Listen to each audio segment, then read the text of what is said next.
అందరికీ మరణాత.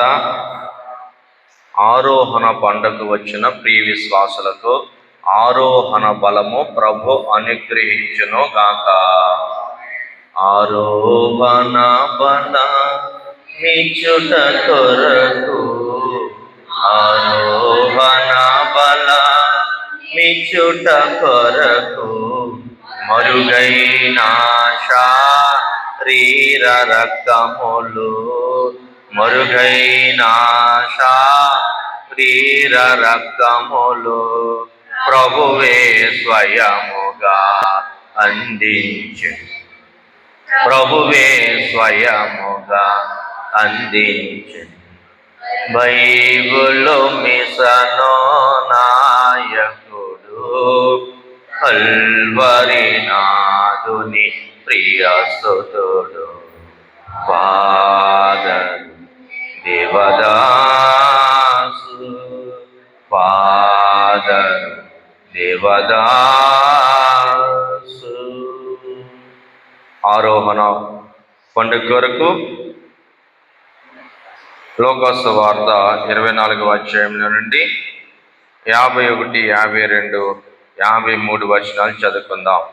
వారిని ఆశీర్వదించుచుండగా ఆయన వారిలో నుండి ప్రత్యేకింపబడి పరలోకముకు ఆరోహణుడాయన. వారు ఆయనకు నమస్కారము చేసి మహానందముతో యెరూషలేముకు తిరిగి వెళ్ళి ఎడతెగక దేవాలయములో ఉండి దేవుని స్తోత్రము చేయుచుండిరి. ఈ కొద్ది మాటలు దేవుడినికుల్లో ఫలింపచేయును గాక. ఆరోహణ పండగ స్తుతి ప్రార్థన చేసుకుని కొద్ది నిమిషాలు ఆరోహణ కొరకు వాక్య ధ్యానం చేసుకుందాం, ప్రార్థన చేసుకుందాం. యేసు ప్రభువా, నీకు పరలోకమందు సర్వాధికారం ఇవ్వబడును, అందుచేత నీకు అనేక వందనములు. యేసు ప్రభువా, నీకు భూమి మీద సర్వాధికారం ఇవ్వబడును, అందుచేత నీకు అనేకమైన స్తోత్రములు. యేసు ప్రభువా, నీవు పరలోకముకు వెళ్ళకముందు ఒక వాగ్దానం ఇచ్చినావు.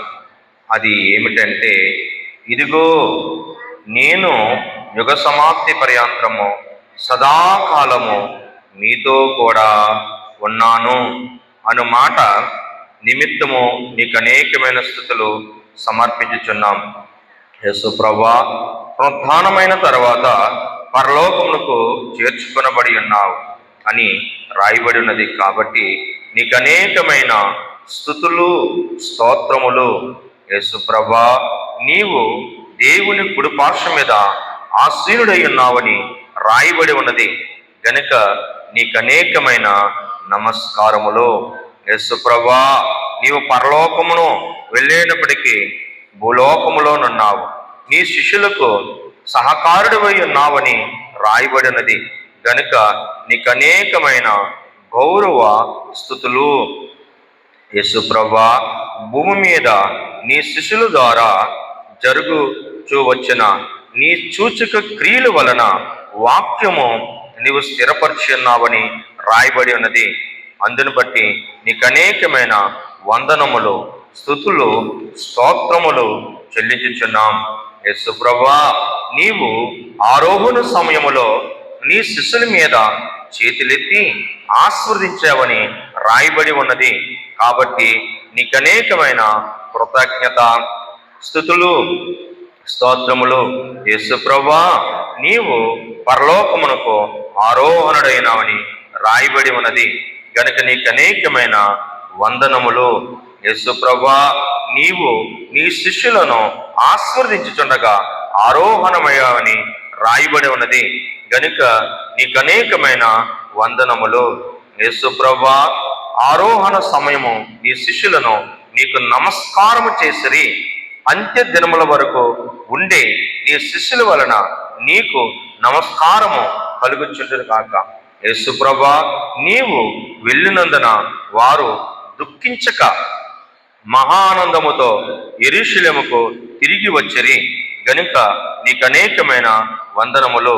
యేసు ప్రభువా, నీవు వెళ్ళిన తర్వాత వారు దేవాలయముకు వెళ్ళి ఎడతెగక దేవుని స్తోత్రము చేయుచుండిరి గనుక నీకు అనేకమైన వందనములు వందనములు వందనములు. ఆమేన్. వందనములు నీకు శుభ వందనములు నీకు, వందనములు నీకు, శుభ వందనములు నీకు. ఆనందముతో కూడిన నా హృదయ వందనములు నీకు. ఆనందముతో కూడిన నా హృదయములు నీకు. దైవాత్మా రమ్ము నా కనువున వ్రాలుము. నా జీవమంతయు నీతో నిండా ఏలివసేవో. నా జీవమంతయు నీతో నిండా సేవో. మహాపరిశుద్ధుడైన మా తండ్రి, ఇదిగో నీ శిష్యులు ఎట్టి మహా ఆనందముతో వారు ఉన్నారో అటువంటి అనుభవము నేడు ఈ ఆరోహణ పండగ ద్వారా మాతో మాట్లాడమని, ఈ ఆరోహణ బలమును మందరికీ అనుగ్రహించమని, ఆరోహణ విశ్వాస భాగ్యము మందరికీ దయచేయమని, ఆరోహణుడైన యేసుక్రీస్తు ప్రభువారిని బట్టి యేసుకిచ్చిన వాక్శక్తిని, దాసకిచ్చిన వాక్శక్తిని ఏడంతల ఆత్మతో యేసు నామమున ఆరోహణైన యేసు నామమున ప్రార్థించుచున్నాం మా పరమ తండ్రి. ఆమేన్. కూర్చుందాం. ఆరోహణ స్తుతి ప్రార్థన చేసిన మనము ఆరోహణము కొరకు కొన్ని నిమిషాలు మనము ధ్యానం చేసుకుని ముగించుకుని దైవాశీర్వాదాలు పొందుకుందాం. ఇక్కడ యేసుక్రీస్తు ప్రభువారు తన శిష్యులకు వాగ్దానం ఇచ్చి ఆశీర్వదించి, తండ్రి ఇచ్చిన వాగ్దానం ఇచ్చి వారిని ఆశీర్వదించి వారు ఆరోహణమయ్యారు. ఆరోహణం అవుతున్నప్పుడు వారు ఆయనను నమస్కరించి వారు మహా సంతోషముతో ఆనందముతో దేవాలయములో ఎడతెగక దేవుని 10 దినాలు ప్రార్థించారు అని బైబిల్ గ్రంథంలో మనకు తెలుస్తుంది. ఆరోహణ పండగ అయిన తర్వాత పెంతెకొస్తు పండగ వరకు, అనగా రేపు శుక్రవారం నుంచి 24 తారీఖు ఆదివారం వరకు 10 దినాలు కూడా వారి మందిరములో మహానందముతో ప్రార్థన చేసినట్లుగా మనకు కనపడుతూ ఉంది. వారు నమస్కరించారు, నమస్కరించి ప్రార్థన చేస్తా ఉన్నారు మహానందముతో అని రాయబడింది. కనుక యేసుక్రీస్తు ప్రభువారు వెళ్ళిపోతున్నప్పుడు అక్కడ దేవదూతలు నిలబడి, గలిలయ మనుషులారా మీరు ఎందుకు ఆయన చూస్తున్నారు, ఆయన ఆరోహణమై వెళ్ళిపోతున్నాడు అన్నప్పుడు ఆయన ఏ రీతిగా వెళ్ళాడో మళ్ళీ అదే రీతిగా తిరిగి వచ్చేస్తాడు. కనుక వారు వెంటనే మహానందముతో దేవాలయంకి వెళ్ళిపోయారు. వాగ్దానాలన్నీ గుర్తు తెచ్చుకుంటున్నారు. తెచ్చుకుని ఏమనుకున్నారంటే, సదాకాలం నాతో నా ప్రభు ఉన్నాడు గనక అని ఆరోహణుడు అయిపోయి మేఘం కొనిపోయినప్పుడు వారు నమస్కరించారు. సదాకాలము నాతో ఉంటానని చెప్పిన నా ప్రభువా అని వారట మహా ఆనందముతో వారు దేవాలయంలోనికి వెళ్ళిపోయారు. ఇక్కడ దుఃఖించట్లేదు, ఇక్కడ విచారణ లేదు, ఇక్కడ మహానందముతో వారున్నారు.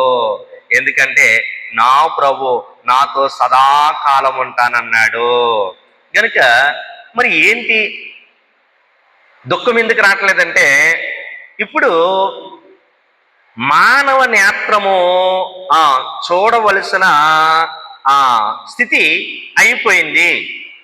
ఇక నుంచి ఆయన ప్రత్యక్షత పునరుద్ధానం అయిన తర్వాత ఆయన ఎలా కనబడ్డాడంటే, ఆరోహణము అవిని ముందు ఎలా కనబడ్డాడంటే పునరుద్ధానుడైన యేసు కనపడుతూ ఉన్నాడు.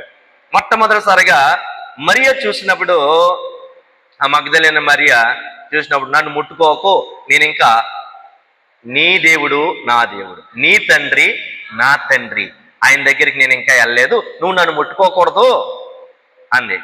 ఫస్ట్ మానవ నేత్రం ఎలా కనపడ్డదంటే తోటమాలిగా కనపడింది. ఎప్పుడైతే ప్రభు సంభాషించాడో అప్పుడు ఆ నేత్రములో నుండే ఆత్మ నేత్రము, విశ్వాస నేత్రం తెరవబడి రబ్బీ అంది. అంటే నా బోధకుడా, నా ప్రభువా, నువ్వు పునరుద్ధానుడైపోయావా అంది. కానీ ముందు చూడండి, అప్పుడు ఆనందం వచ్చింది. శరీర నేత్రముతో ప్రభును చూస్తే ఇంకా నువ్వు దుఃఖకాంతుడుగానే ఉంటావు, నువ్వు ఇంకా వేదనకరమైన స్థితిలోనే ఉంటావు. ఈరోజు ప్రభు చాలా విషయాలు ఈ పునరుద్ధానం అయిన తర్వాత 40 దినాలు కనబడ్డాడు అందరికీ, తన బిడ్డలందరికీ, నిరీక్షితున్న వాళ్ళందరికీ కనబడ్డాడు. కానీ కనబడి వాళ్ళందరిని బలపరిచాడు. నేను తిరిగి లేచాను మృతుల్లో నుండి, నీకు ఇంకా మృత్యువు లేదు, నీకు ఇంకా పాపస్థితి లేదు, నీకు ఇంకా శరీర భారం లేదు, ఇప్పుడు ఆత్మీయ స్థితిలోకి వచ్చింది. ఈ ఆత్మీయ స్థితిలో నన్ను చూడండి, నాతో మాట్లాడండి అని మహానందంగా ఉండండి అని ఆయన పునరుద్ధాన ప్రకటించాడు. చాలా మంది కంటే చూడండి, ఆయన దైవ ప్రత్యక్షత 40 దినాలు కనబడ్డారు. తోమ ఏమన్నాడంటే, అబ్బే నేను ఆ గాయాల్లో ఏలు పెడితేనే గాని ఆ దెయ్యమో దేవుడో నేను చెప్తానన్నాడు. మానవ నేత్రం ఏం చూడలేదంటే మహిమ స్థితి చూడలేదు, ఎంతసేపు పాపస్థితి, చనిపోయాడు, చావు, ఏడుపు. అయ్యో నా ప్రభు ఆరోహణం అయ్యాడు, నేను ఆరోహణం అయిపోతా, నా ప్రభు పరలోకి వెళ్ళి ప్రభు సింహాసనం కూర్చున్నాడు, నేను ఆయన సింహాసనం కూర్చుంటాను. ఎప్పుడు నీకు ఆనందం వస్తుంది? ఎప్పుడు నీకు పునరుద్ధాన మహిమలోకి వస్తావు? ఎప్పుడు నువ్వు పునరుద్ధాన ప్రత్యక్షంలోకి వస్తావు? ఇంకా నీ నేత్రం శరీర నేత్రంగానే ఉందా? ఇక్కడ శిష్యులకు విశ్వాస నేత్రముతో చూసి నమస్కరించారు, ఆత్మీయ నేత్రంతో చూసి సదాకాలం నాతో ఉన్న నా ప్రభు అని మహానందంతో ప్రార్థన చేశారు. ఈ ఆరోహణ పండుగకు వచ్చిన మనం, ఈ ఆరోహణ పండుగలో ఏకీపిచ్చి వాక్యం వింటున్న అందరూ ఈరోజు ఈ మానవ నేస్త స్థితి, ఈ పండగ, ఈ పునరుద్ధానం తర్వాత చూడవలసిన స్థితి అయిపోయింది. ఇక చూడవలసింది ఆయన్ని విశ్వాస నేత్రంతో చూడాలి, ఆత్మీయ నేత్రంతో చూడాలి. దేవదాసయ్య గారు ఒక హిందూ విశ్వాసి, బాప్తిసం పొందుకున్న తర్వాత ఆమె ఒక వరం సంపాదించింది. ఏ వరం అంటే దర్శన వరం. దర్శన వరంలో తన కుటుంబంలో తన బిడ్డలు ఒక యాక్సిడెంట్లో చనిపోయిన తర్వాత చాలా దుఃఖం ఉంది. అయ్యో నా యేసయ్య వారు వినలేదు, నా యేసయ్య కోసం వారు తెలుసుకోలేదు, నా యేసయ్య కొరకు, నా ప్రాణ రక్షకుడి కొరకు, నా రక్షకుడి కొరకు వారు తెలుసుకోలేదు, వాళ్ళు చనిపోయారు కనుక ప్రవ్వా ఏంటి అని ఆ దర్శన వరం కలిగిన ఆమె ప్రార్థన చేస్తే ఆ దర్శన వరంలో బిడ్డలను అడిగింది, ప్రవ్వా ఇప్పుడు నా బిడ్డలో ఏ పరిస్థితిలో ఉన్నారో ఎక్కడున్నారో చూపించు, రక్షణ లేకుండా చనిపోయారు కదా అని అంట. తల్లి విచారంతో ప్రార్థన చేసినప్పుడంట ఆ తల్లికి ఆయన, ఇదిగో ఎక్కడో లేరు, నాతోనే నీ బిడ్డలు ఉన్నారు, నువ్వు విచారపడుతున్నావని ఆ బిడ్డలను నేనే నీకు చూపిస్తున్నానని ఆయన చూపించగానే ఆమె ఒక్క సంతోషం అంతు లేదట, మహానందముతో ఉంది. నా నాయన దగ్గర నా బిడ్డలు ఉన్నారు, నాకన్నా బాగా చూసుకుంటాడు నా యేసయ్య అని మహా సంతోషంతో ఉంది. ఇంక చనిపోయారన్న విచారం ఆ క్షణం ఎగిరిపోయింది. ఇంక చనిపోయారన్న ఆ మానవ శరీర నేత్రం ఇంక చూడలేదు. ఎక్కడున్నారో? నా నాయన దగ్గర ఉన్నారు, నా యేసయ్య దగ్గర ఉన్నారు అని మహానందముతో ఉంది. ఇంకా విచారం అన్న మాట తన జీవితంలో రాలేదు. ఎప్పుడైనా సరే నా నాయన దగ్గరికి నేను వెళ్ళాలి కదా, నా యేసయ్య దగ్గర నేను వెళ్ళాలి కదా, ఆయన పరలోకంలో ఉన్నాడు కదా, నేను అక్కడికి వెళ్తాను కదా అని విశ్వాసంతో అందరికీ ఆ వార్తను చాటించింది. ఇదిగో మనం చూడవలసింది ఈ మానవ శరీరంతో చూడవలసిన ప్రభు కాదు, విశ్వాస నేత్రంతో మనం చూడాలి. విశ్వాసం నేత్రముతో చూడాలి, ఆత్మ నేత్రముతో మనం చూడాలి, ఆత్మీయ స్థితిలో మనం మాట్లాడాలి. ఎందుకు ఈ దుఃఖంతో ఉంటున్నావు, ఈ వ్యాధంతో ఉంటున్నావు? నీ ప్రభు నీ కొరకు చనిపోయి తిరిగి లేచాడు. నీ ప్రభు నీ కొరకు 40 దినములు ప్రత్యక్షమై అందరికీ కనబడి నేను పునరుద్ధానుడయ్యాను, ఇంకా పునరుద్ధాన బలంతో ఉండండి అని ఆరోహణమైపోయి అందరినీ ఆశీర్వదించాడు. మరి శిష్యులైతే మహానందముతో ఎడతెగక దేవాలయంలో ప్రార్థన చేసి చూడండి భూమిని తలకిందులుగా చేసే అంత మహాశక్తివంతులుగా మారిపోయారు. ఈరోజు నీ శక్తి ఎలాగుంది? ఏడ్చేటట్టు ఉందా, ఆనందించేటట్టు ఉందా? నీ శరీర నేత్రంతోనే చూస్తున్నావా, విశ్వాసం ఉందా? ఈరోజు వాక్యం వింటున్న మనలో మన బిడ్డలు ఎక్కడో దూరంగా ఉన్నారు, ఇంటికి వస్తాడని నమ్మకం ఉందా లేదా? నమ్ముతాం, నా బిడ్డ నా దగ్గరికి చదువు అవగానే వచ్చేస్తాడు, లేకపోతే నేను రేపు వారం నా బిడ్డ దగ్గరికి వెళ్ళి చూసి వచ్చేస్తాను. కనుక వచ్చేంత వరకు మనం వెళ్తాం, ఆ సమయం అయిపోయాగానే బిడ్డ మన ఇంటికి వచ్చేస్తాడు. ఎంత గొప్ప అనుభవం! ఈరోజు నీ ప్రభు కూడా నీ కోసం వచ్చాడు, నీ కోసం చనిపోయాడు, నీ కోసం తిరిగి లేచాడు, నీ కోసం పునరుద్ధాన ప్రత్యక్షమై కనబడి ఆశీర్వదించి ఆరోహణం అయిపోయాడు. ఇప్పుడు మనకు ఏమిచ్చాడంటే ఆరోహణ అంతస్తు. ఈ అంతస్తులో ఆయన శరీరాన్ని మనకు ఆహారంగా పెట్టాడు, ఆయన రక్తాన్ని మనకు పానీయంగా ఇచ్చాడు, మనకు ఆరోహణ బలములోనికి నడిపించేశాడు. ఇది నీ శరీర నేత్రానికి చూడలేదు, నీ శరీర తలంపులకు అందదు. గనుక నువ్వేనాడైతే నా ప్రభు నా కోసం ఇంత గొప్పగా చేశాడని మహానందముతో నువ్వు దేవాలయానికి వస్తావో, మహానందముతో నువ్వు దేవాలయానికి వచ్చి దేవునికి నమస్కరించి ఆశీర్వదించబడతావో, అప్పుడే ఈ ఆరోహణ అంతస్తులోనికి మనమందరము కూడా రాగలుగుతాము. కనుక యేసుక్రీస్తు ప్రభు వారు ఎక్కడున్నారు? పరలోకంలో ఉన్నాడు. కనుక మనం వెళ్ళవలసిన వారమే కానీ ఈ భూమి మీద ఉండవలసిన వారము కాదు. ఆరోహణం అనగా సంఘారోహణము అంటే 2వ రాకడ, రప్చర్. ఈ ఆరోహణ పండుగలోనే ఇంకొక ఆరోహణం ఉంది. ఈ ఆరోహణం సంఘం అంతా కూడా ఆరోహణమై వెళ్ళిపోవాలి. ఆరోహణ అంతస్తు, సంఘ ఆరోహణ అంతస్తు, అది 2వ రాకడ. 2వ రాకడకి భూమి మీద ఉండడానికి ఎవరికి లేదు, ఎందుకంటే మహాశ్రమలు ప్రారంభమైపోతాయి. అగ్గి ఆరదు, పురుగు సావదు. ఈ భూలోకం అంతా కూడా భయంకరమైన అవస్థలోకి వెళ్ళిపోతారు, శ్రమంలోకి వెళ్ళిపోతారు. కానీ నీ ప్రభు 33.5 సంవత్సరాలు జీవించాడు. ఏ రోజు ఎంత శ్రమ వచ్చినా ఏడవలేదు. ఆనందముతో నా బిడ్డలకు ఈ గొప్ప మహా స్థితిని అనుగ్రహించాలని ఆయన ఎక్కడ కూడా ఏడవలేదు. నా దేవా నా దేవా నన్నెందుకు చెయ్యి విడిచావు అన్నాడు తప్ప కానీ కంటిలో నుంచి ఒక్క నీటి బొక్క రాలేదు, విచారం రాలేదు. ఎందుకు ఈ మహా పండుగలో విచారంతో ఉంటున్నావు నువ్వు? ఇంత పునరుద్ధాన మహిమిచ్చాడు, ఎందుకు నీకు అంత విచారం? కనుక విచారించిన వారు పాతాళంకి వెళ్ళిపోతారు. విచారించకుండా మహిమ తలంపుల్లో ఉన్నవారు మహిమ మేఘం ఎక్కేస్తారు.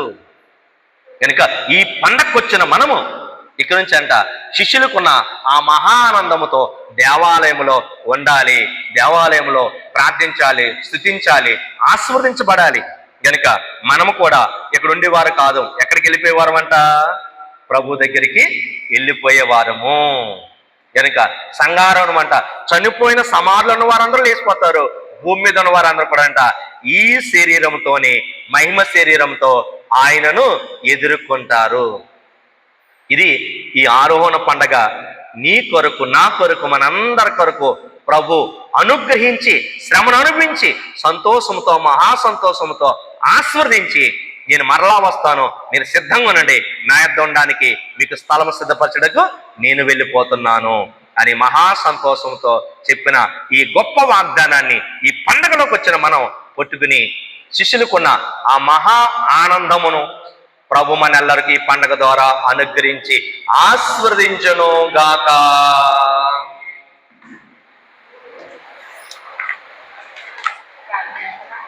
దేవ సంస్తుతి చెయ్యవే మనసా, శ్రీమంతుడగు యెహోవా సంస్తుతి చెయ్యవే మనసా.